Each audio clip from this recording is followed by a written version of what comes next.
Aloha kako everyone. Welcome to this nerd fight. We are extremely excited for this battle today because we've got two competitors that, man, I'm just surprised the world hasn't stopped things colliding, dogs and cats, mass hysteria, all that.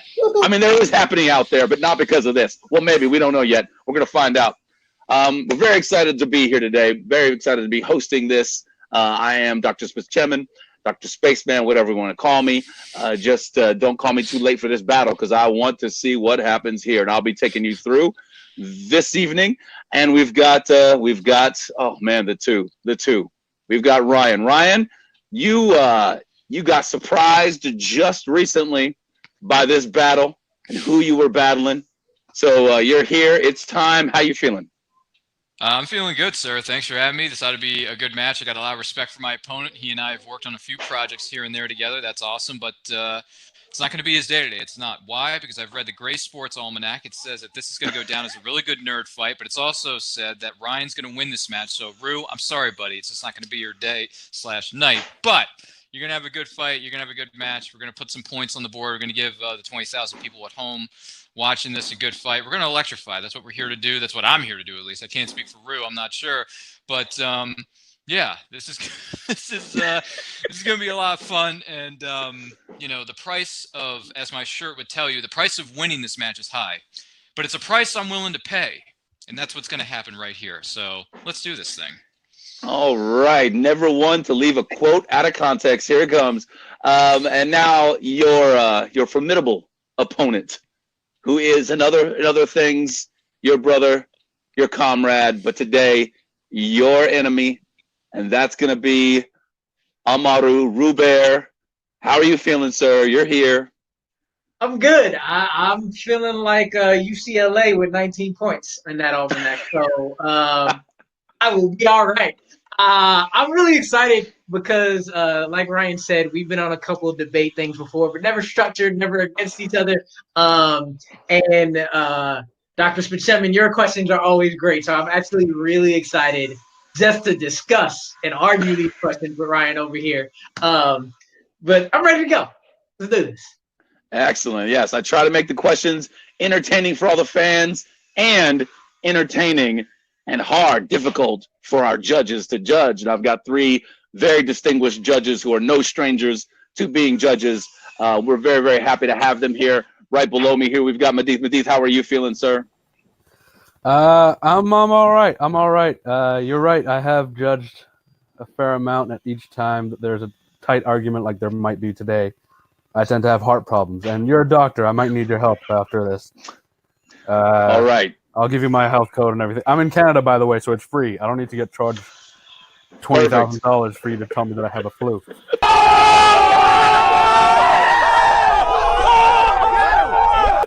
So yeah, I'm excited to see this. This will be a good time.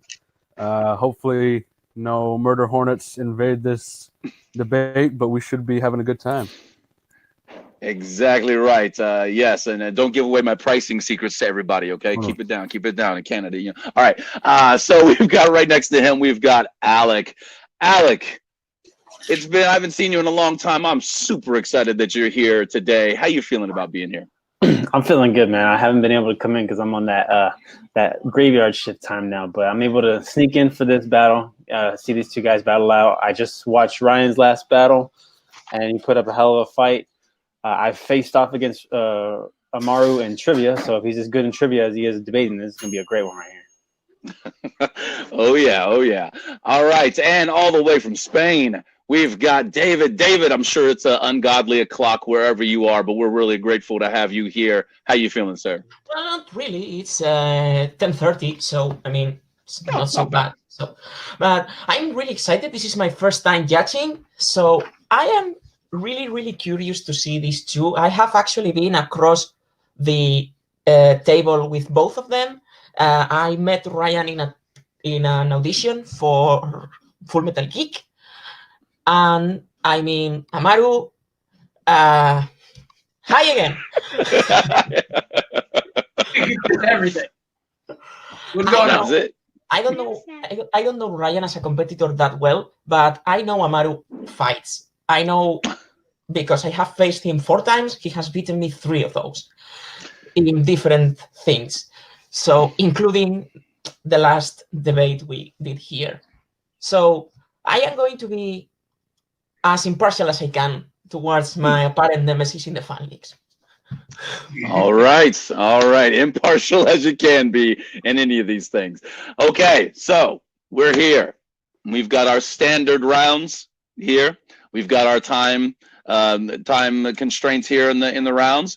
Your 90-second opener, your 5-minute debate round, and then your 60-second closing. You do have the option of using that 1 minute extension on your opening or closing. Just make sure you let us know before you use that. And at any point during the 5-minute debates, if I gotta put you out both in a corner, make you calm down, think about what you're doing a little bit, because remembering your friends, then we can do that. But I don't think that'll be happening today. I think you'll be very gentlemanly like you have been in the past. All right. And if you do decide to concede your time at any point during your opening and closing, please let us know that you are going to do that. All right. And without further ado, we are going to jump into our first round and into the world of Marvel. Now, I'm extremely excited about both of your answers. I know you're both well-versed in the Marvel universe, and something that I've been dying to see, wanting to see, especially when one company buys another one, whoever owns the rights to all these things. I want the Fantastic Four in the MCU, because the Fantastic Four has always been one of my favorite superhero families, superhero groups.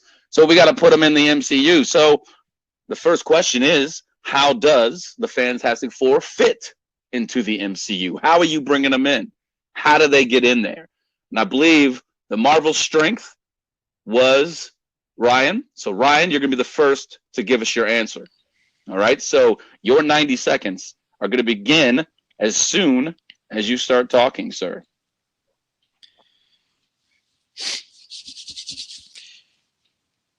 The Fantastic Four are a group of characters who have never been served well cinematically. They may have made appearances on animated series. They may have made hints or maybe an appearance here and there, maybe live action, but the live action movies have been pretty much failures and no one really likes to talk about them. So if you're going to put them in the MCU, you got to do it right. You got to make sure that it makes sense. It's good for the story. It's good for the overall storyline within the MCU. And the best way to do that is to have Reed Richards, who is Mr. Fantastic, buy what is left of Stark/Avengers Tower, at the end of Avengers 2, and at the end of Spider-Man Homecoming, because they say, hey, we got a new owner, somebody bought this building, we got to move all the old stuff out, we got to bring the new stuff in. Well, makes a really good bit of sense for Reed Richards and his team to buy that building, name it the Baxter Building, as it's well documented, well known within the comic book universe, and have them set up shop there, and they can help protect whether it be New York or other parts of the world, or maybe even other dimensions if they have had a chance to travel through them, what have you. There are a few more details that I'll add to that, but I will get into more of that during the course of the debate and perhaps even my closing argument. So for the rest of this, I'm going to concede the rest of my time. All right, conceding his last few seconds there. Okay, so Reed Richards is going to buy Stark Tower and rename it. Interesting how to set this up and fit him into the MCU. All right, I'm excited to hear, Rue, your version of this story. What's going to happen with your end? As soon as you're ready, your 90 seconds will begin.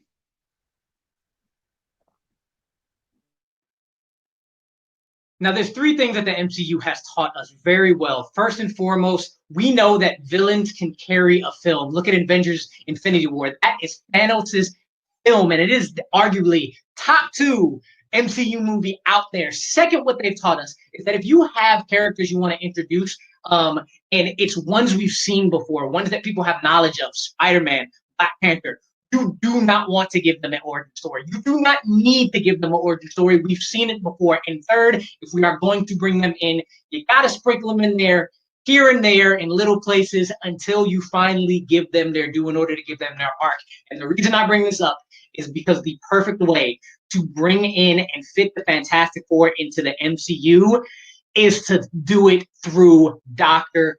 Doom. Dr. Doom has not gotten a proper story. He's not gotten a proper introduction into any of the theatrical releases of Fantastic Four. So what you want to do is you want to focus on Dr. Doom and his story in the MCU, have the Fantastic Four be ancillary characters for Dr. Doom, and through a process, bring them into the forefront. Because what you can have is Dr. Doom fits many different ways, whether or not you go the technological route with, let's say we have him as the Supreme Leader with Latveria to help Black Panther with Namor, or the Sorcerer Supreme way with Doctor Strange and figuring out the multiverse to figure out to help with Wanda. Your time. Whew! Man. All right. Two very, very interesting and very distinct ways to bring the first family into this, through Reed and then through Doom. I'm excited to hear this argument right now. All right, gentlemen, your 5 minutes will begin as soon as the first person begins. Here's the problem with your situation with Doctor Doom. Now, does this character should be in the MCU? Absolutely. He could be a formidable foe for not just the Fantastic Four, as he's well known. He can also be a really good foe for the overall MCU and different characters and different supporting characters. But you really can't do Doom and just have him show up out of nowhere. You gotta establish him, have a good origin story, or throw him in there, or maybe not so much an origin story, but sprinkle him in there when it's the right place at the right time. And you can't really do that without the first family coming in first. So with Reed Richards and his crew buying up Avengers Tower, setting up shop, doing their thing, they may have protected bits and pieces of New York City that the Avengers may not be able to get to, because yes, a few of the Avengers live in New York, some of them may live outside of New York. So with that being said, you can have them save people or help out in New York, or you can have them help out in other parts of the world, or maybe even potentially even other dimensions where the Avengers can't necessarily get to, because they haven't introduced all of that within the MCU as of yet. They're in the process of doing that. But with Reed Richards and his crew doing their thing, they can protect other parts of the world, because the Avengers are so used to saving New York countless times. So with that, sprinkling in the Fantastic Four with Reed Richards coming in, and then maybe he does an appearance in one film, then you bring in Sue Storm, then you bring in Johnny, then you bring in Brent Grimm. You do it step by step, but the way you're kind of setting it up with Dr. Doom, don't think it's really going to work unless you put in Reed Richards and his team first. Absolutely incorrect, because here we go. As I was saying, you have multiple ways to bring in Dr. Doom. You can bring him in with Black Panther, and he's the Supreme Variant of Latveria to help out with Namor, or you can bring in Sorcerer Supreme Dr. Doom. He helps out Doctor Strange in the Multiverse of Madness, figure out Wanda. And what you do is, whatever way you go, your post-credit scene, Dr. Doom has helped everybody out, and somebody just hits up Dr. Doom and say, hey, the people from the Baxter building are interested in your work. How do you feel? End of movie. You go into Doom. Doom himself is the protagonist. He is the one you see. And in that movie, you start to bring in the Reed family as the family who helped him with everything he needs to do. But the whole point of that movie becomes you see the descent of a brilliant, extremely powerful man descent into madness, into jealousy, into any conflict with the Reeds. And what you have is Dr. Doom is your protagonist with the Reed family as his antagonist. And as the movie comes along, it flips where they become the quote unquote protagonist to his true Dr. Doom. Of course, he's not going to be finished because it's Doom. You can't just finish him with a punch, Josh Trank. You can't do that. And then as soon as that movie, it's the end of your first part of that. It's the end of your first part of that story. Technically, the second part, because Doom is, as you said, you can't just bring him in. Sprinkle Doom in first, then you sprinkle in the Fantastic Four, and then at the end of that movie, you have your big bag going forward, and you can bring in the Fantastic Four for their own movie after showing their arcs. The problem with yours is that you have 4 characters to bring in, and in one movie, give them some type of, some character, some arc, and it's so much harder to do that than focusing on one character alone in Dr. Doom. You said sprinkling in Reed first, then Sue, then whatever. Do that with Doom. It's the perfect setup. But you see, Doom is so connected to the Fantastic Four. The core of this question is, how do you fit the Fantastic Four into the MCU? Not so much Dr. Doom, the Fantastic Four. With that being said, you can have them buy the building, Baxter Building, then Reed shows up. And here's the thing. Here's how they can fit into the MCU. You say, for instance, you put in Reed Richards and all the Fantastic Four in one movie, right?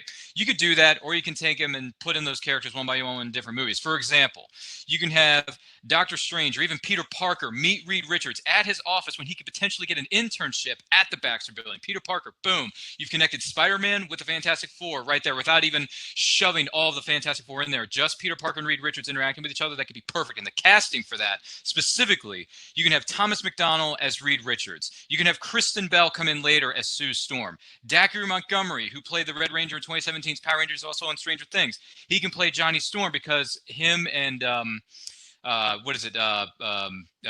Kristen Bell are somewhat similar in age. And Pablo Schreiber is Ben Grimm.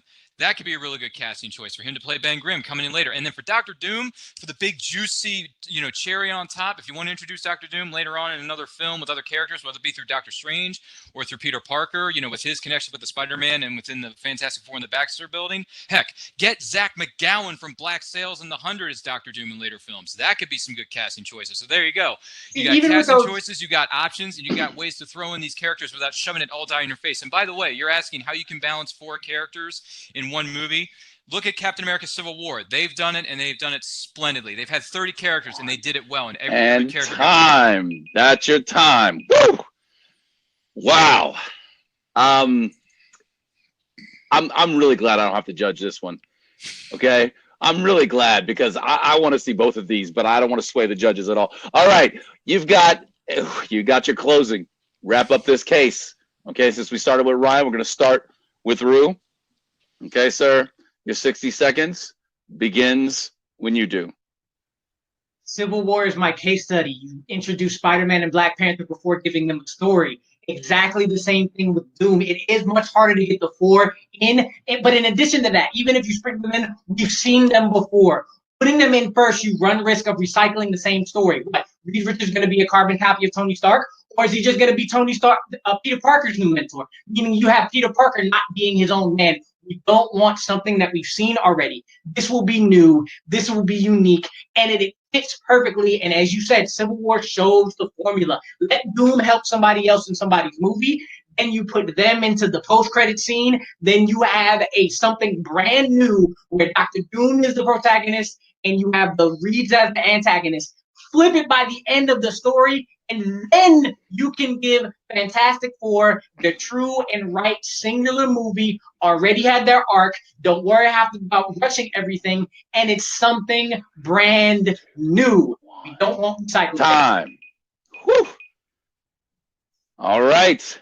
Interesting. Okay, Ryan, your closing. Your 60 begins when you do.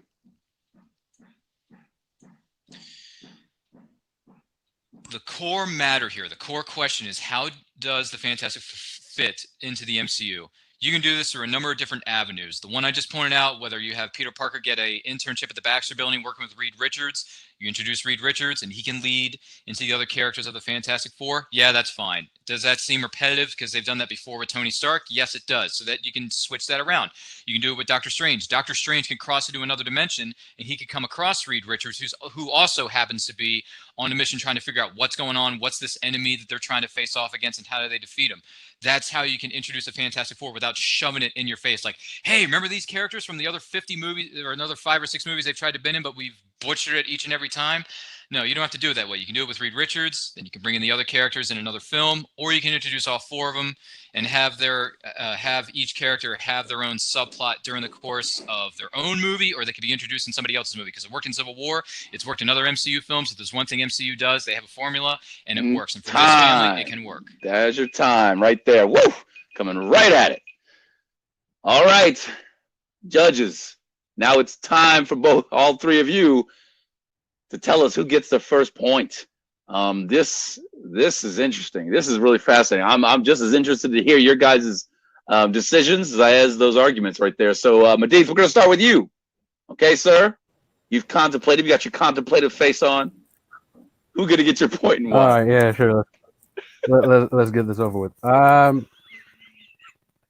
Okay, this is tough because you guys both brought really good arguments of how to introduce them, and it was really opposite ends of the spectrum for the way that I was kind of viewing them. Like Amaru going in a very different route with introducing Dr. Doom first and then kind of having him switch out.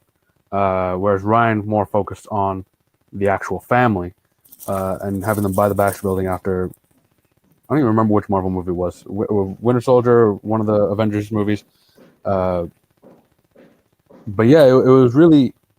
I'm still processing the answer if you can't tell, but really interesting ways of viewing how it would come about. My pick for who the point goes to, I'm going to go based solely because you guys' main arguments were so on, like, very at each other and very equal.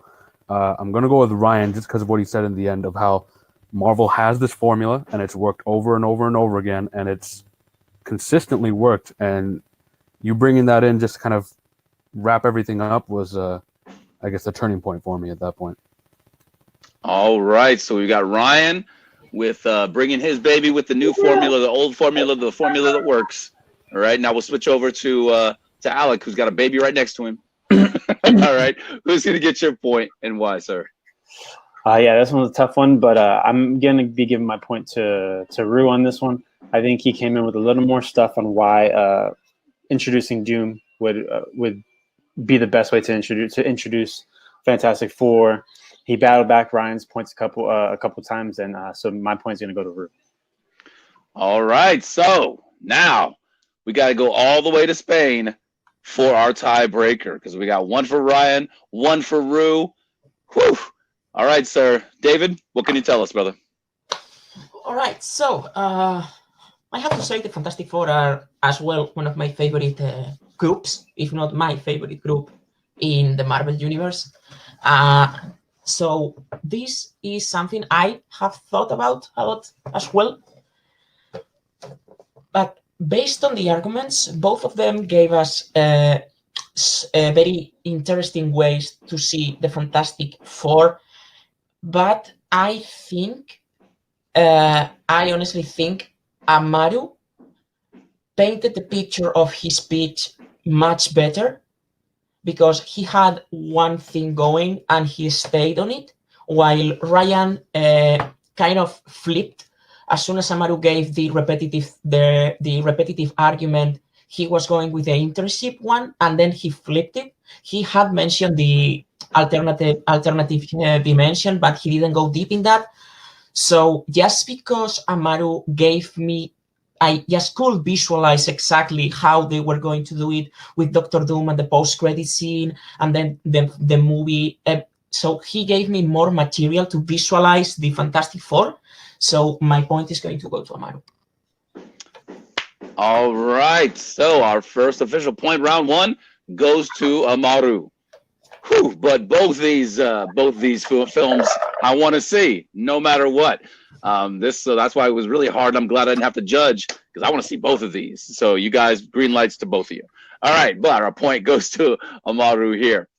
Now, I had them both pitch. I wanted to hear a pitch because I know these guys are creative, can come up when they came up with some great pitches. But now I want to see heart. I want to see passion.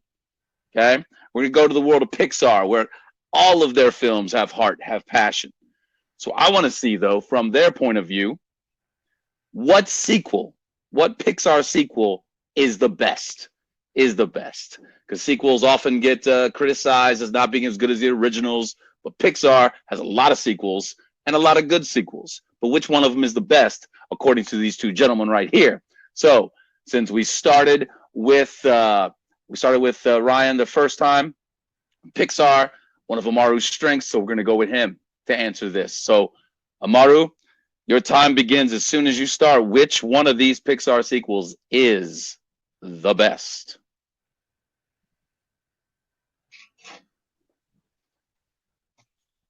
Toy Story 2 is everything you want in a Pixar movie. It's fun, it's heartfelt, it has action, it has humor, you connect to the characters, it makes you cry because apparently that is a requirement for every single Pixar film, and it's relatable to both kids and adults, but more importantly, it's everything that you only get in sequels that are better. It gives more depth and story to your main characters. It introduces new characters and puts them on an equal pedestal as your main characters, while building up your side characters. This is the only Pixar sequel and the only Toy Story that feels like every single character is given equal importance. And that's still proportional, but they're still given equal proportion. It's like it's an entire Toy Story, not a Woody story, not a Buzz story, a Toy Story. And the reason that is true is because there is not a wasted scene from beginning to end. You remember that entire film and you enjoy that entire film. There is so much that you can just point to and be like, I remember that. I remember that. That was funny. Don't you make me cry, Jesse. I hate you. Just at any point in that. You got the cones, you got the action, you got everything. But I'll go into a little bit more in the 5 minutes. The Toy Story 2 is a perfect film from beginning to end and an amazing sequel. Top 5 Pixar film as well. Just to throw that out there. Time. All right. Right at the time. Excellent. Okay. So, a passionate plea about Toy Story 2, which, yes, makes me cry every single time I watch it. Okay. Ryan, what sequel do you think, sir, is superior to even Toy Story 2? Which one's the best? Let us know when you start talking.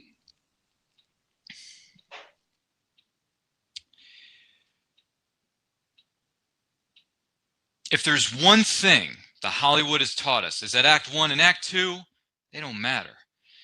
Everyone remembers Act 3. And that's why I'm going with Toy Story 3. That's right. The ending to an incredibly made trilogy by every single person involved. You talk about Toy Story 2. Look, if you ask a bunch of people on the street, a bunch of random people on the street, like they say, of all the Toy Story, which one made you cry the hardest? Guarantee you, almost every single one of them, if not all of them, are going to say Toy Story 3. Why? Because of the ending. Toy Story 2 barely has any mention or any scenes with Andy, his sister, Andy's mom, whatever. Toy Story 3 is the culmination of all of it. The human side of the story and the toys side of the story. You get everything in that movie, and it's wrapped up in a pretty, beautiful, gorgeous, emotionally tugging at your heartstrings bow with Toy Story 3. Toy Story 3 is the one that ends it, at least in my opinion. Granted, they made another one, but we don't need to get into that. But between 2 and 3, 3 is a great, incredible ending. 2 has its fair share of moments, but 3, my friend, 3 is where everyone is talking about, and that thing will break you each and every time. If you are not crying buckets and buckets of tears at the end of that movie, of Toy Story 3, with that scene between Andy passing the torch, I don't know if you even have a heart or a soul, and we'll get into more of that during the course of the debate. Time. All right. Woo. So, 2 versus 3. Wow. There are very few franchises that have 2 sequels that could be considered the best. Toy Story is definitely one of them. All right. Here we go. These 5 minutes are going to be interesting, fascinating. You guys got to fight about which one's going to make us cry harder. Okay. Your 5 minutes starts as soon as the first person starts talking. These are the 2 best sequels in Pixar, probably, arguably. But thank you so much because, yes, Act 3 is amazing. And you only remember Act 3. If you try to think about the rest of the movie, it's a great movie. So you're like, okay, they start where Andy's a lot older, and then some things happen. I don't remember. Then we get the caterpillar room with the babies. Okay, then a whole bunch of stuff happens. Lotso's there somewhere. Okay, Ken and Barbie. Yeah, but what happened in between before Spanish Buds and then fire scene and then it's literally moment blank, moment blank, moment blank. You don't remember anything but that scene, and you asked about the actual sequel. Fam, it's called Toy Story, not Family Story. You use the toys to bring up the themes and emotion about why toys are there, and Toy Story 2 perfectly shares the theme of family and having a purpose for yourself, but at the same time having the purpose for somebody else. You can go scene after scene after scene and see that theme, but also see why everything about that movie is great. With Toy Story 3, Toy Story 2, and I'll say this again, you barely get any humans in there. Sure, you get the guy who kidnaps the toy and then tries to Al. You get Al, voiced by Newman, by the way. Newman, we miss you, man. In other projects, I know you're still alive, but still, that's not beside the point. The point is, let's look at the facts. Toy Story 3 has this. Ned Beatty, Michael Keaton as Ken. We have been waiting to see Barbie interact with Ken for so long, and it never happened until TS3. Then you get Whoopster, Whoopi Herself, Whoopi Goldberg as Stretch, Timothy Dalton as Mr. Pricklepants, Bonnie Hunt as Dolly. It became the highest grossing animated film up to that point. It's the highest grossing film of 2010. Has great ratings all across the board. It was nominated for Best Animated Film and Best Picture at the Oscars in 2011. Toy Story 3 is the first animated sequel to be nominated for Best Picture, and it's the third animated film ever in the history of mankind to be nominated for Best Picture behind Beauty and the Beast and the other film Up. It was also nominated for Best Adapted Screenplay, second only to Shrek. Shrek was the first one. This was the second. You can't argue those facts. And by the way, the story between Andy and Bonnie at the end of that, I remember everything about TS3. You can say, oh no one remembers anything except that the last 2 minutes. No, everyone remembers what happens at the beginning of TS3 and the end of TS3 and everything that happened in the middle of a Spanish Buzz, them trying to escape from the little kids, lots of Hugging Bear pulling the strings behind the scenes. You see toys that you never thought you would see on the big screen, playing games of poker or dice or whatever the heck it was that they were playing. You get callbacks to your childhood, and then at the very end, you realize that sometimes you got to let the past go so you can move on to bigger and better things. You got to let go of your toys. It tore me apart to let go of some of my toys when I was a kid and I had to move on to other stuff. But to see it in the flesh with humans, not just the toy side of it, the toys are saying goodbye to Andy. They're saying goodbye to what's happened over the last several movies. And then you culminate that with Andy going off to college. Bonnie gets the toys at the end and they pass on the torch. You don't get any of that, hardly if any, in Toy Story 2. You get Jessie getting left by her owner and then she finds a new owner. Great, that's awesome. That's a really good subplot, really good story. TS3 has a million different things going on and it wraps them up in a pretty bow in spades. Whereas yours, they just add new toys to the mix in Toy Story 2. That's about it.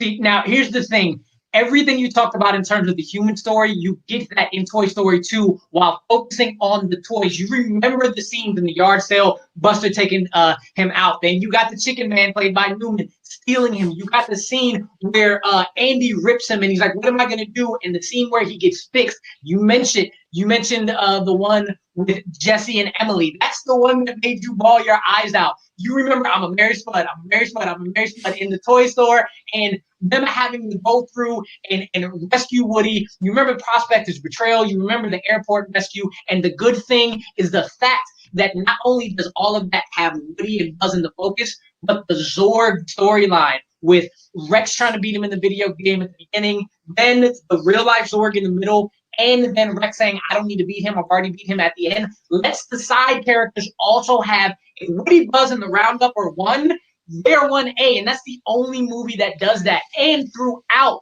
you get the themes of whether or not Woody wants to go to Japan or wants to stay around. That's the theme that brings the humans in without having to have them be the focus. You want to know, wait a second, should my purpose be just until they're grown or to be preserved for a bunch of kids all over the place? That sprinkles in, well, what do I do for kids? And even, what do I do for kids in Toy Story 4? Toy Story 2 starts and develops all those themes while giving equal footing to every single toy from beginning to end. Time. Whew. All right. Wow.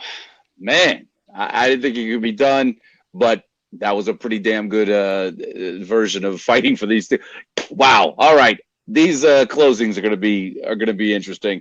Since we started with Ryan, the first 60 is on you to close this out, wrap us up, make us believe, make us feel. Okay? When you're ready.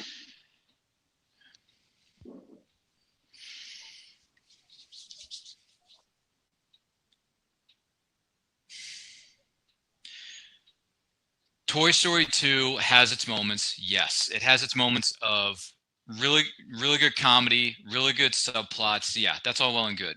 But let's look at this here. Best Pixar sequel. If you ask anybody on the street which trilogy in your mind, what are some of the best trilogies that had great endings, they're always going to say Toy Story 3. They're not going to mention really Toy Story 2. They're like, yeah, I like Toy Story 1, absolutely. Toy Story 2, it was fine and stuff. It's good, but it's not as good as Toy Story 3. It's just not. That is what people will tell you. Toy Story 3 has it all in spades. It wraps up the story perfectly, whereas 2 just adds new layers to the characters and new layers to maybe 1 or 2 of the human characters, but not much. You need to have a story that focuses on the toys as well as the humans, and they do it equally in Toy Story 3. The ending sequence alone is worth the price of admission. I'm telling you, you got an all-star cast, great ratings. It got highest grossing film of 2010, best animated film, nominated for several Oscars. And Was Toy Story 2 nominated for any of Time. that? Oh, I knew it was going to come to this one point. I'm going to have to yell at somebody. All right. That's the case. That's the case for that one. Rue, when you're ready, it's on you.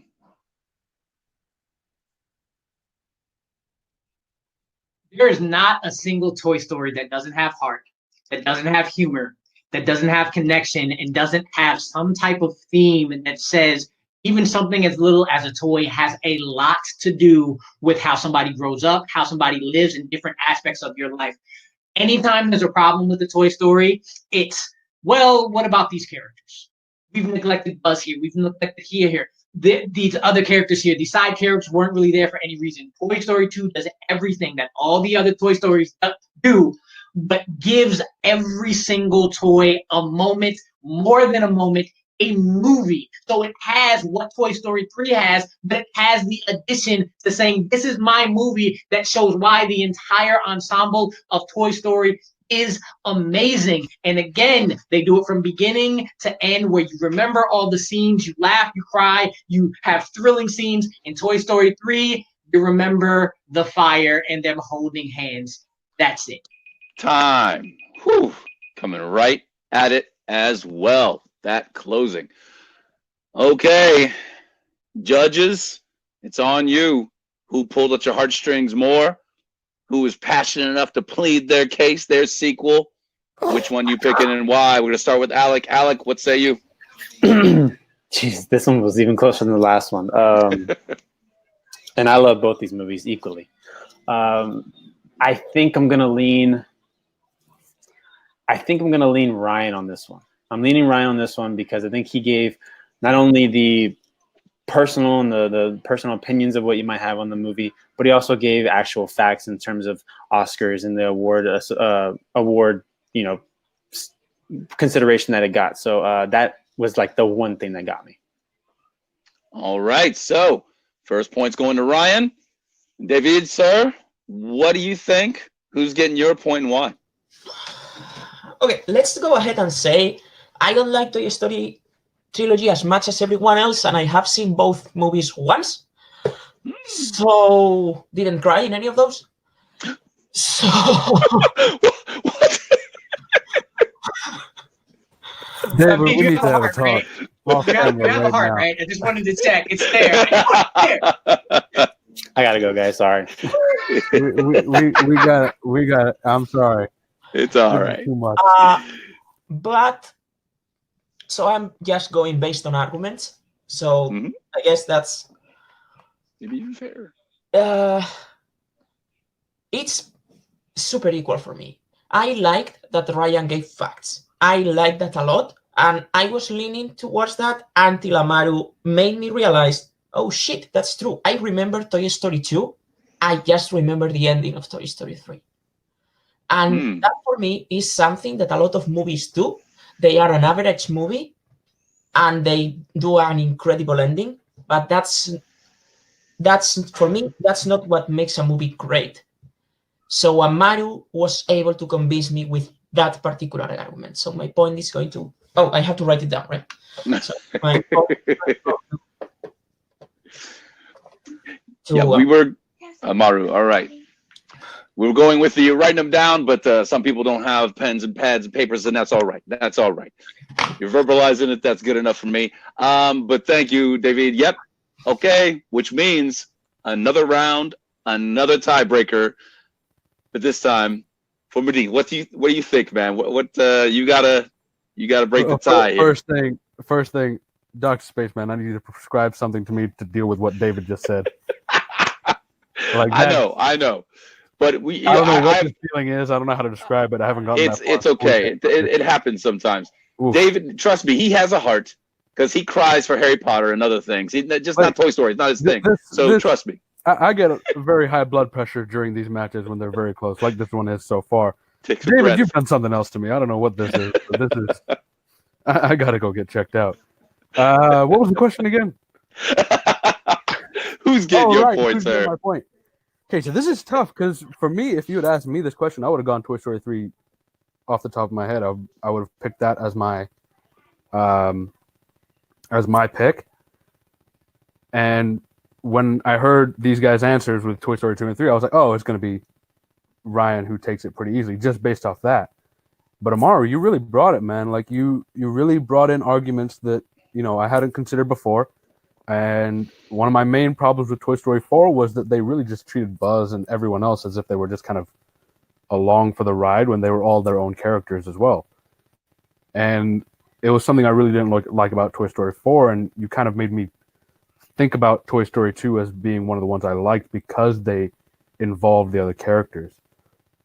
And bringing in Buzz's father and Zorg as like a side thing was another great moment that to be honest, I didn't remember a lot of these movies just off the top of my head as much as you guys may have. I don't watch them as much. I do love these movies, David, but no, yeah, you reminded me of why I love Toy Story 2, and as much as I love Toy Story 3, the arguments that you brought up Toy Story 2 for me. So it was kind of like a Russians cut moment for me. So I'm gonna go with Amaru on this one. All right, so our second point for round 2 goes to Amaru. Whew. All right, so we've got Amaru has 2 points, which means no pressure, Ryan. No pressure. But this third round, okay? But I know Ryan won't have any problems with this because he knows what he's talking about. Both of these guys, I mean, it's called a rookie contender, but these guys are not rookies. These guys are not rookies at all. They're no stranger to these arguments, no stranger to these categories. And this category, they're no stranger to as well, which is Disney.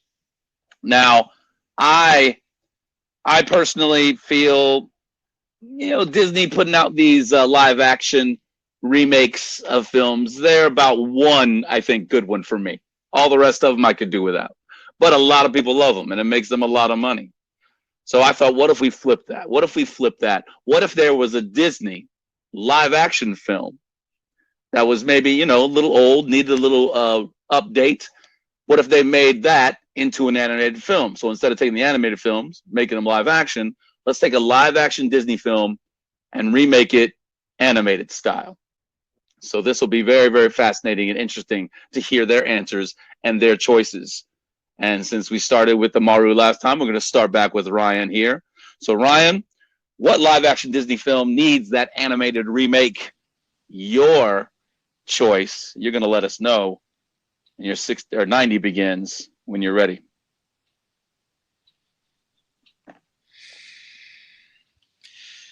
There are a few ways you can go with this. There are a few options you can take with this, but for this particular one, I went with something that it's a film that was made in the early '90s. It has a bit of a small but loyal following, but it could use a boost as an animated remake, and I think now is a good time to do it.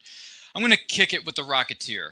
I'm going with The Rocketeer because that movie, yes, it's enjoyable for what it is when it came out in '91, but you know what? If you did it as an animated remake, there are a lot of ways you can go with it. You can keep it the same, and then you can set it up for a couple amount of sequels. You can have the original cast from the live action version come back, or you can just cast all new or unknown voice actors to voice these characters. I think you can do that. I think you can do that very, very well.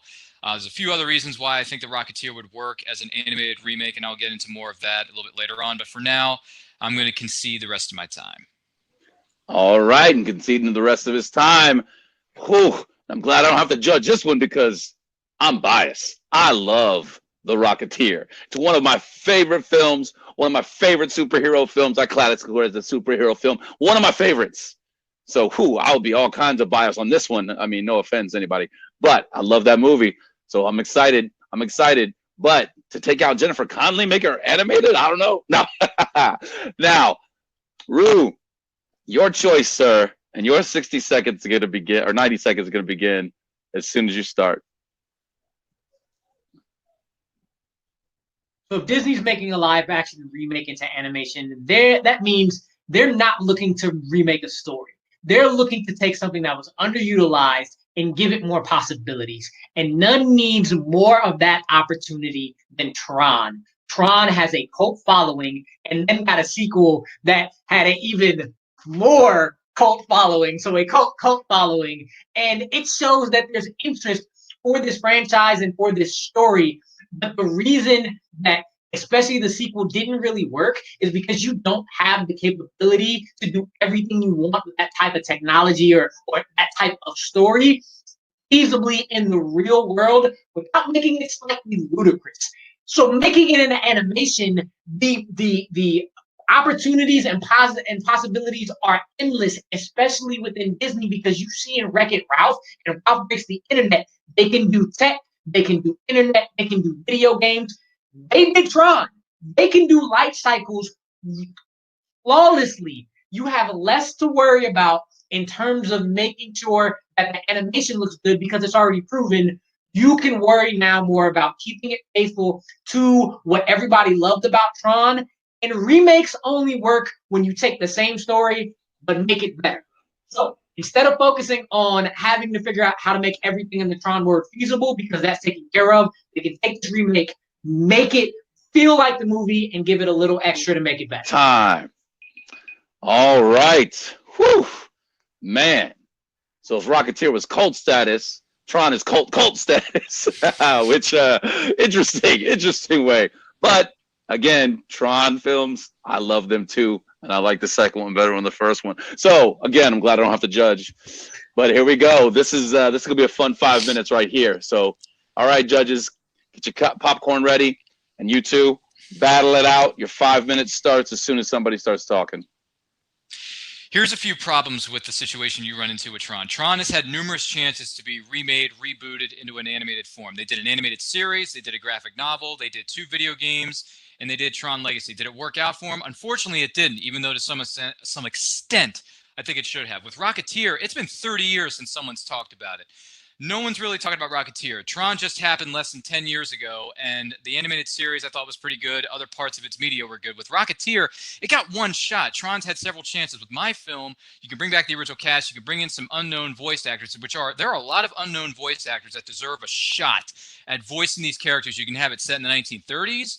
And then, or you can just fast forward a couple years later, have it focus on Cliff Secord and Jenny Blake's kids. You can do it that way. You can honor the original as well as moving towards something else. Tron had its chance. Rocketeer really has it. Rocketeer works better as an animated remake than yours. I mean, let's look at this here. If you want to sell tickets and get people to see the Rocketeer as an animated remake, granted, I would prefer you use unknown voice actors, but if you want to get someone big to come in and voice one of those characters to help sell tickets and to help bring it into the major markets and bring people in, bring in Benedict Cumberbatch to voice Neville Sinclair, the role that was made famous by James Bond himself, Timothy freaking Dalton, who we brought up earlier on in the Pixar round.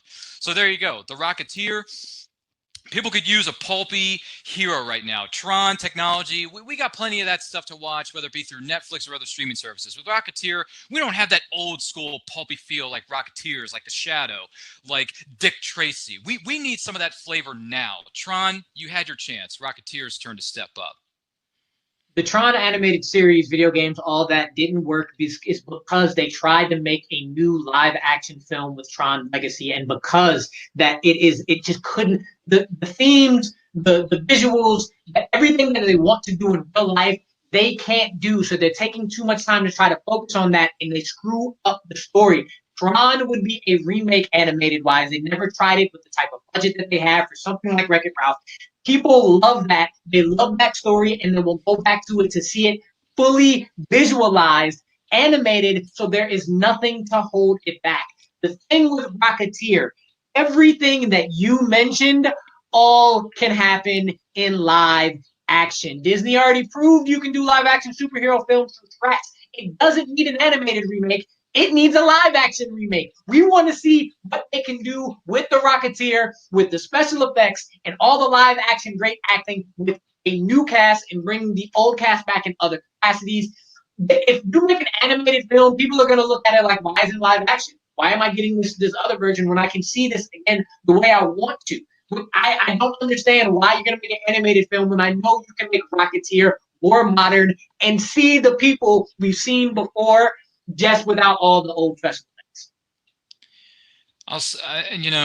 I'll say it again. Tron has had several chances. They blew it. Rocketeer had one. Unfortunately, it didn't work out as much as they may have wanted to, but it does have its fair share of fans. And there are a lot of people who grew up on those comics, those type of characters, those pulp kind of characters. With Tron, we've been there. We've done that. We've tried it several times over. It didn't work. But the Rocketeer, I hear what you're saying. But if you try the Rocketeer and bring it back, live action, some people may think that. Yeah, why don't you just, if you want to remake it or move it forward, why don't you just use live action? I could see where you're coming from with that, but call it a risk, but a great risk could reap great rewards. If you put the Rocketeer in animated form to reintroduce it to the old fans and reintroduce it to a group of new fans, that is a great way to bring the Rocketeer back. Take a chance, put it in animation, whereas yeah, you can go back to the live action anytime you want, but to see it in animation, we've never seen that before. With Tron, we've already seen it a couple times. It came and went. With Rocketeer, this would be something different. It'd be a little bit fresher, and it'd be a heck of a lot more risky than trying to put Tron in animated form, whereas they already did that with Tron Uprising, which was a superb animated and underrated series. But you, with your property and Tron respectively, you've been there, you've done that, didn't work. Rocketeer, it's been 30 years, no one's talking about it. It's time to reboot that, time to remake that. Whereas Tron, it may be a little bit too soon. It's only been 10 years since Tron Legacy, and people are not really talking about it. And Disney has gone on record by saying that they are not going to make any more properties or TV series or movies centering around Tron, but they haven't completely ruled out the Rocketeer. There have been rumors about a new Rocketeer film, and whether it be live action or animated form, for years. Whereas Disney executives have said, "Nah, Tron, we're done with that. Didn't work." I don't care what Disney executives say. We need a Tron animated remake. Whereas you said it, Rocketeer didn't work out, but has plenty of fans. Exactly why it needs to be live action. If you're gonna do it animated, make a series so it's not an ultimate. Time. Woo! Right down to it. Okay. Closing cases will be interesting with this. All right. Got your 60 seconds in case anybody wants to use an extension. No? Okay. So far, so good. All right. So we started with Ryan. We're going to start with Rue.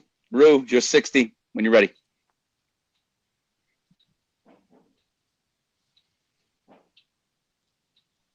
When it comes to remaking Tron as an animated movie, there is little to no risk because we already know Disney can create the world animated and create it well. We have a Tron following, and we have a Tron following for that original film. So if you have it where your animation, your technology, and the way it looks is already handled, you can look and say, wait a second, TV show already happened.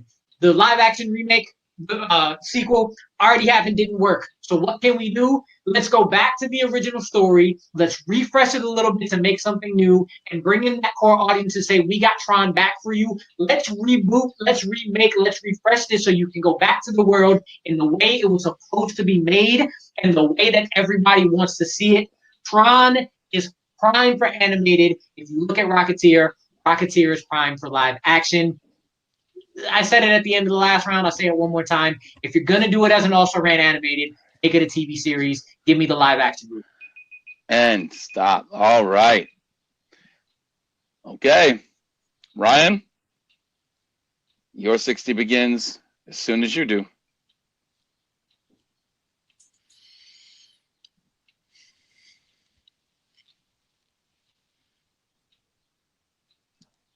This property was something different and new when it came out in 91. No one really knew what this was. No one knew who the Rocketeer was. It just came out, had its time in the sun, and then it just kind of went away. No one's heard about it for about 30 years. There have been rumors circling that they were going to reboot or remake this thing for a long time. Tron had its chance, and it blew it. It blew it. Just facts are facts. It blew it. It didn't work out. Rocketeer, it is time to bring a different kind of superhero to the screen, whether it be live action, in this case animated form. The Rocketeer is a perfect way to do it. You want to bring the original cast back? Great. You want to bring in unknowns? Fine. You want to bring in Benedict Cumberbatch as Neville Sinclair to help sell tickets? Yeah. That'll sell tickets and put butts in the seats. Tron, you've had one too many opportunities. You're done. Rocketeer, it's time to bring back those pulp heroes, give them their time in the sun, because they had a chance at one point, didn't really work out because they didn't have any direction, any creativity. With this one, you can do it with Rocketeer, and hopefully that'll lead to bigger and better films centering on these characters in animated form. Do it with Rocketeer, need its time. Time. All right. All right, judges. With each round, it just gets harder and harder. So, David, we're going to start with you. Who's getting your point and why? Can I hear the exact question again, please? The exact question was, which live-action Disney film needs an animated remake? Needs an animated. So this was not pitching, like it was just discussing who needed the reboot, not pitching a reboot to be made. Yes, right? Yes. Okay. So if that makes it any easier, which it probably doesn't.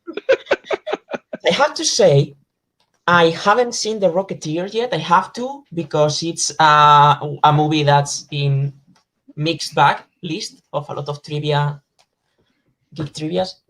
But I think that worked in its favor today, because I have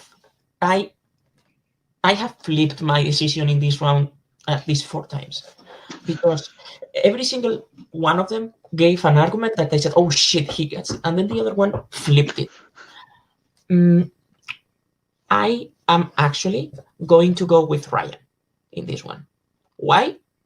Because I think he's right. Tron doesn't need one, because it already proved that it can flop. Though The Rocketeer, as he said, it's a completely forgotten movie, and are those kinds of movies who need reboots. So I am going to go with Ryan because of that specific argument. All right. And he's going to write it down for us so we can see it. Excellent. Good for you. Right. Excellent. All right. So first point goes to Ryan for that Rocketeer. Okay. Madith, you've got that. Your contemplative faces changes a little bit each time, and I love it. Oh, now we're back to this. Okay, good. Good. A little bit, yeah. I'm trying to find the one that's the most comfortable. I agree with David and all the points that he made. That it was a hell of a fight, first of all, because I can feel it right here, or to the left a little bit. It's pounding in there. But no, I mean, Ryan brought a lot more down on why we didn't need a Tron versus why Amaru didn't say as much about why we didn't need the Rocketeer. And it was kind of like a point for and against you when you said it was like a cult following and then another cult following afterwards, because it just kind of shows that even although it does have a following, it's a very like minor group of people who actually enjoyed the movie. Like I remember seeing Tron Legacy in theaters, and it was just, it was just another movie that ended up being forgotten by me, and then I didn't remember it until you brought it up just now. But yeah, I'm going with Ryan just because The Rocketeer is one of those movies that really does need to be back into the public eye, whereas Tron, we've had fairly recently, and that was a sequel, and there was another animated version of Tron that we had a few years ago that was pretty good, but underseen as well. So, yeah, I'm going with Ryan on this one. All right, so Ryan avoids the knockout, takes this round. All right, Alec, even though we've got our point winner for this one, still your opinion is important. So who would have got your point, sir? Ryan would have got my point as well. I think he just battled back more. He battled back more of the points and made it his case better of why it needs a sequel. I mean, it needs a animated remake instead of a set of Tron. So I would have given my point to Ryan as well. All right, so a clean sweep for Ryan. Although Amaru, I was pushing for you. My opinion doesn't matter at all. Mainly because I'm sorry, I don't ever want to see the greatest, most sexy, beautiful moment ever in any film. To me, is when Jennifer Connelly purses her lips and says, "The Rock of who? Oh, makes my heart swoon every single time. I love it. And I see Medith almost vomit there a little bit. But if Not you watch vomit. that, I was having a physical reaction in agreement. okay, good. Ooh. Yeah, I just picture Jennifer Connelly, not me, because she looked better. Don't worry. I tend to do that anyway. Good. Most cases, that's how it should work. All right, so we're going to question 4. We're going to question 4, and we're going to someplace both of these gentlemen know quite a bit about, a whole lot about. We're going to the Back to the Future verse, world, whatever you want to call it, dimensions. The trilogy that most people hold near and dear to their heart is the Back to the Future films. But I want to take it to a little bit of a dark side here, just a little bit. And I want to know how you, okay, can foolproof Biff's plan. Old Biff, he had a plan. He had that scheme. So I want you to help Biff foolproof his plan to keep the timeline that he created. Right? So we're helping Biff keep and foolproof his plan to keep the timeline that he created, that alternate 1985 timeline. How can he keep that? How can he make that work? Foolproof his plan. Okay, we all know what he did.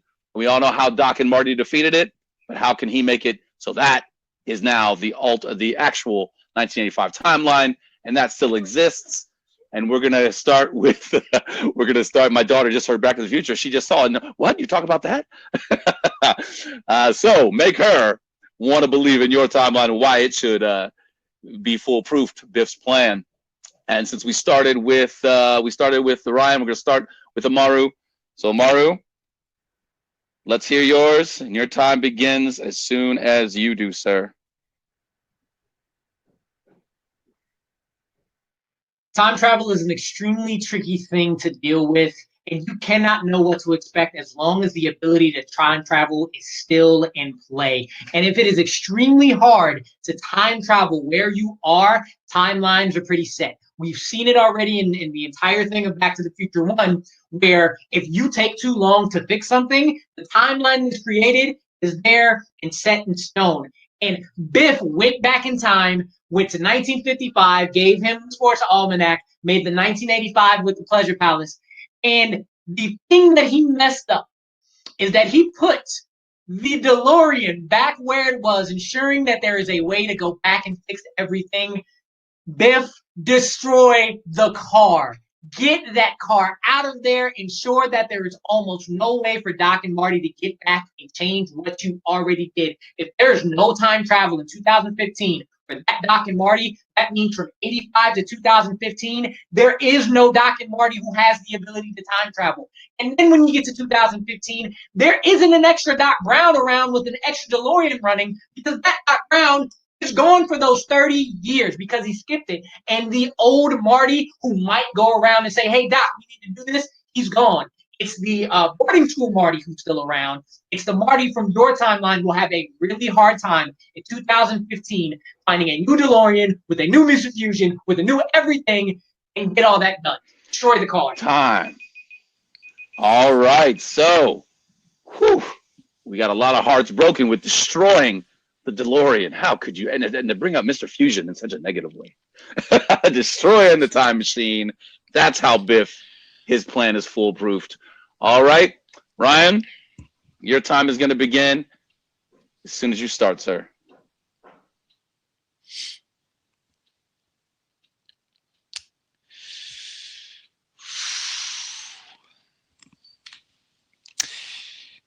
This is quite the conundrum. How to secure the timeline that my boy Biff created with the pleasure paradise, the beautiful women, the money falling from the heavens, velvet doors would open, or velvet ropes would par. I tell you what, there's a way you can do this. You know, in the 55, when old Biff gives it to his younger self, he says, no, you don't have a safe. Get a safe. Lock it away so no one can get to it, right? Well, he does that when Marty finds the altar in 1985. He says, you know, what's the deal? I want to know where this book is. So he brings it out of his safe, right? But Marty can't see what the combination is. So all you got to do, Biff, is keep that thing in the almanac, in a safe or a vault, away from everybody you know, away from your goons, away from, your non-existent wife, Lorraine, who got those things. But if you want them back, you can have them. And because there's no way Marty and Doc can time travel back to where, even if they find where Biff got his safe, they're still not going to know what the combination is, because you really need to look deep or find a way to bug him or track him or whatever. You can't really do that with the DeLorean. Yeah, you can go back in time to see where he got the vault and try to figure out what the combination, but you're not going to figure it out because only Biff knows the combination. So that way, only Biff knows the combination, and only he can keep the timeline that he created safe away from Marty and Doc. They can have their time machine, but at the end of the day, it's not going to serve them very well. It's not going to get the job done because Biff has the information in his head, and he will not give it up to anyone under any circumstances. Period. Time. All right. Whew. All right. This 5 minutes is going to be entertaining. They all have, and they've all gotten better and better and escalated. So maybe this won't be who the knockdown drag out. All right, gentlemen, your 5 minutes begins as soon as the first person starts. Ryan, what you just pitched already happened.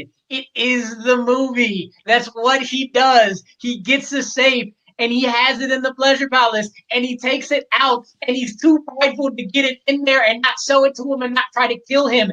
It isn't the safe in 1985 that killed the timeline. It's the ability to go back in the DeLorean, go back to 55, and stop everything before it already starts. You can get whatever you want in 85, but if it never happens at 55, it does not matter. It is the time machine. It is the DeLorean. That is the only way to stop Biff from getting. It's the foolproof way of stopping Biff.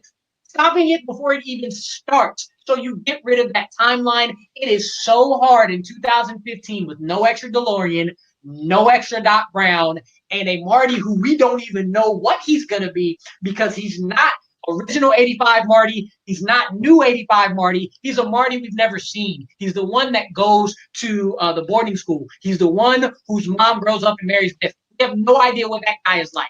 But if the way we've seen it, he went from Marty who we know to really crappy Marty who gets fired, and it's only going to go downhill from there. They don't have the capability of going back if the car is destroyed when it's in a safe. Screw the safe. Go back to 1955 and fix everything like you did. You know, if he Biff, as we all know, isn't the sharpest tool in the shed. I mean, he tells you to make like a tree and get out of here. It's a leave.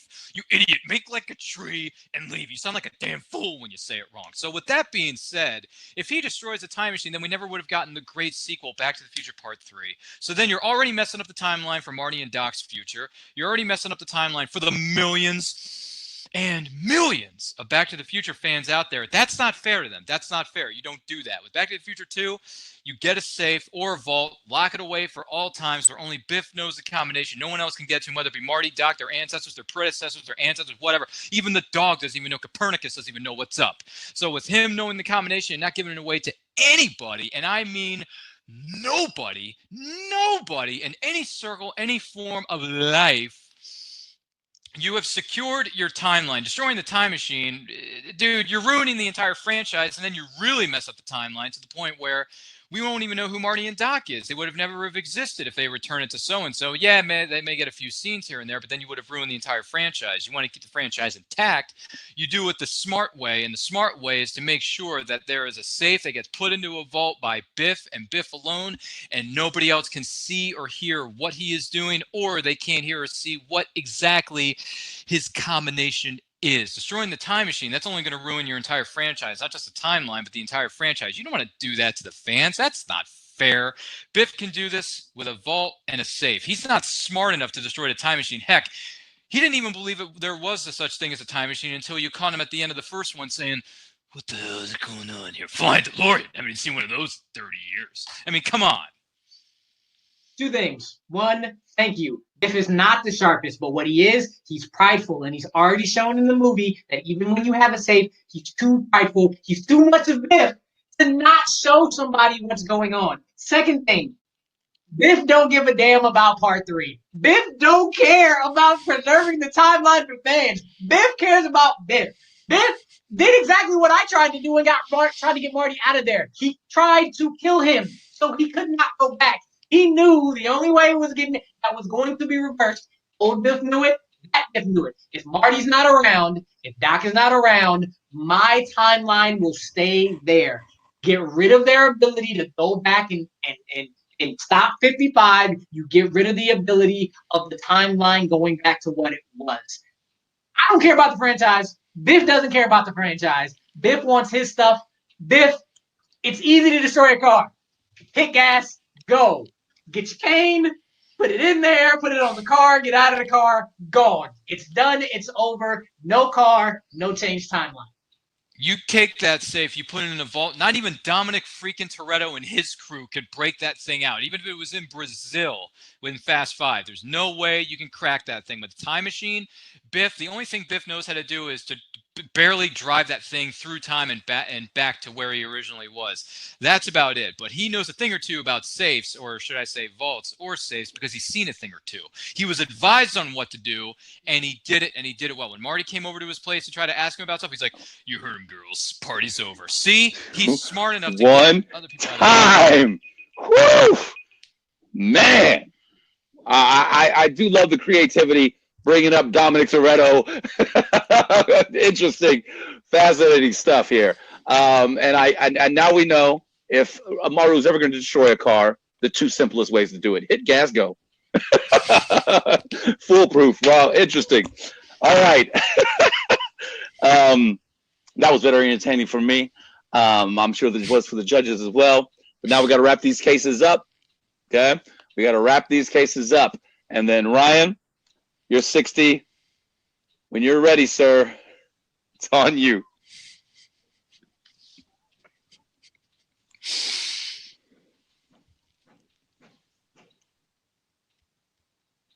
The question is, how will you help Biff Tannen foolproof his plan to keep the timeline he created in 1985?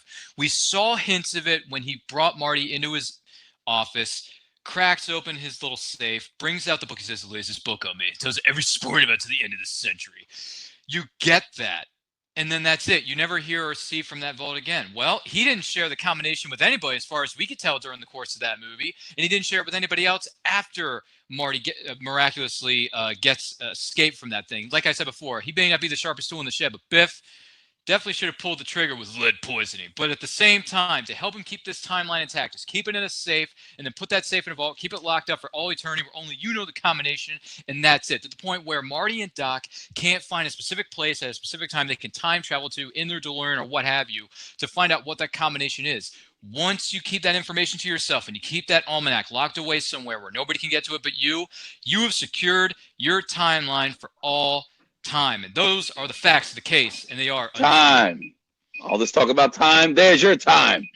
Whew. All right. If we ever need another voice actor for old Biff, Ryan got that. He got that. I love that impersonation. That was very good. Okay. Amaru, your 60 seconds begins, sir, when you like it to, as soon as you start speaking.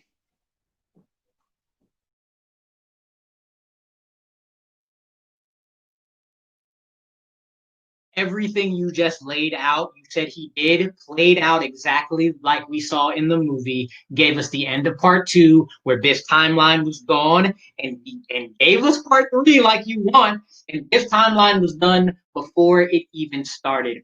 Biff knows how to crash. He knows how to crash in manure. He knows how to crash in cars. He knows how to crash. And if you, after he is smart enough to go back in time and come back, you got to be smart enough to say, let's not have the ability to go even further back and have anything change for me. Take your cane, put it on the gas, leave it in park, stick it in the chair, hit drive, get that thing destroyed. Make sure that there is a 30-year period of no time, of no Doc, of no Marty, of no DeLorean. And 2015 is the only point in time where they might be able to build a new one. That is way too hard to happen. His timeline is set. Biff is the pleasure paradise master. Time. Biff is the pleasure paradise master. An interesting closing statement. All right, judges, you have heard these arguments. Whew. All right, which foolproof plan do you think works the best? We're going to go back to Madith right here. Who's getting your point and why, sir? First of all, I'd love to be called the Pleasure to Paradise Master at least once in my life, but I don't think that's going to happen anytime soon. Based on the argument,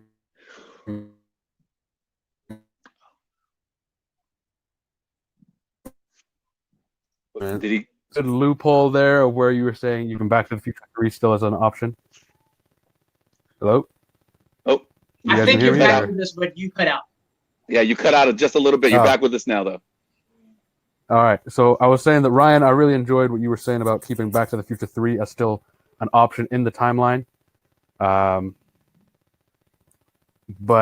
at the end of the day, I got to go with Amaru on this one because his plan is a lot more foolproof in keeping Biff as the head honcho in his timeline. So, I mean, without the DeLorean, they really couldn't do it. But if you have another safe, it's just, it's just another safe that you got to crack into at some point. But building another time traveling DeLorean is a little bit harder of a task than breaking into a safe. So I got to go with Amaru on this one. All right, so Amaru gets the first point. All right, we're going to move over to Alec here. Alec, who's going to get yours, sir? All right, it wouldn't be a Ryan Permison debate without a wrestling quote. I appreciated that. My point is going to Amaru as man. His foolproof. His plan was way more foolproof. The just get rid of the DeLorean, no time travel, boom, it's fixed. It's hard to argue. Fought valiantly, but Amaru gets the point on that one. All right, that's 2 for Amaru, which means, ladies and gentlemen, and your winner is Amaru Moses Ruber. Whew. Good work, sir. Now, we want to be fair to our judges here. David, you heard the same arguments, and your opinion is important, even though the point won't matter. But who would have got yours? Who do you think had the best plan? I mean, as soon as Amaru said it doesn't matter where the almanac is, because when they fix it is when they go back to 1955. I mean, that's true.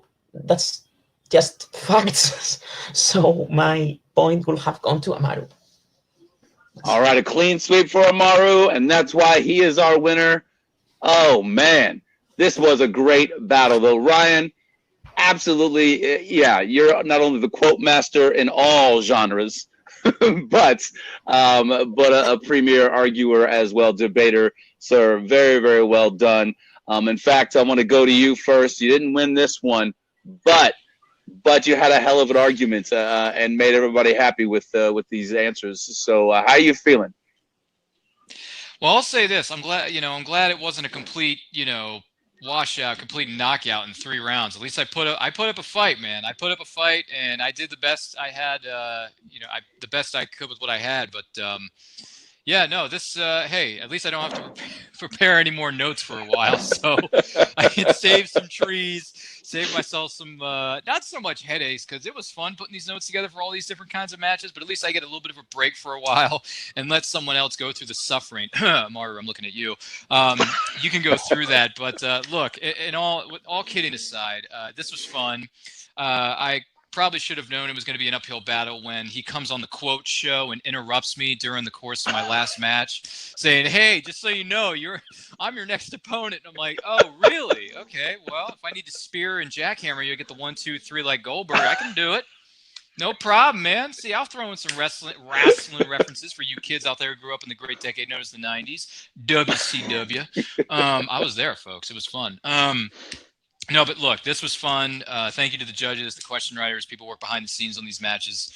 Good times. Amaru put up a great fight. I've heard rumors in the locker rooms and the backstage areas of the arenas that you're a great fighter, you're a great competitor, and wasn't sure if I believed all those rumors until today, and I believe them now. So my greatest sports almanac was a little misleading. They said I was going to win this one, but unfortunately I didn't. But you know what?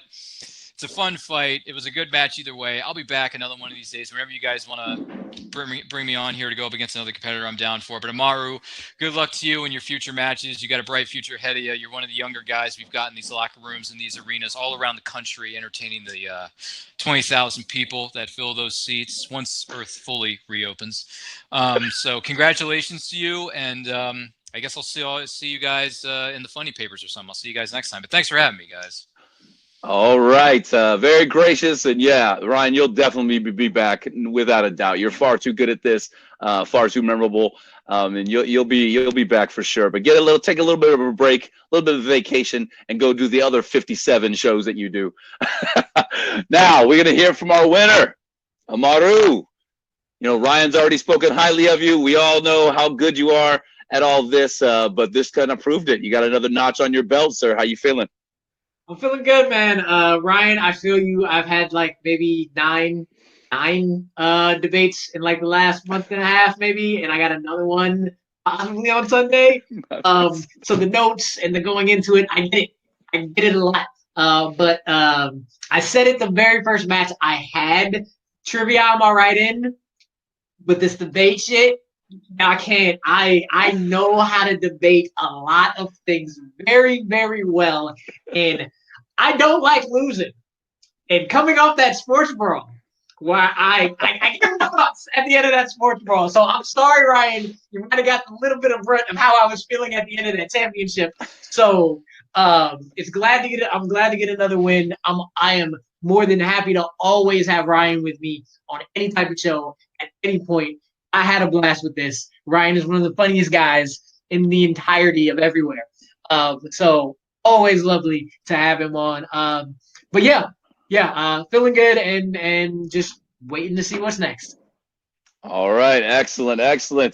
Okay, my judges down here. Let's get a couple words. How'd you feel about these matches overall? Madith, we're going to start with you. How'd you feel about this whole thing? I feel relieved it's over, honestly. My heart is settling down now after the intensity of these matches. Amaru, I feel like I've judged all of your matches so far, and I don't know who's been doing this because they don't tell me who's in the matches. They're just like, oh, this is a time and date. Who's in? And I'm like, all right, yeah, sure, that works. And it's like, good, you're judging Amaru again. I'm like, oh, all right. I feel like if I had 9, you probably did like 7. 7, yeah. I guess at that point, I've seen you more than I see my family these days. It's well, yeah. But no, you guys are both hella competitors. Ryan, I haven't seen you in a while because you've been doing 38,000 other shows that you know, it's just whenever I end up being on a show that you're also on, which is like, who knows when. But no, this was a lot of fun, and thank you, Dr. Spachemin, for hosting and making sure that we're all not entirely off our rocker these days. Well, I appreciate that, and it's always good to have you judging, no matter if it's just Amaru or anybody else. Yeah. All right, Alec, what'd you think about this whole shebang?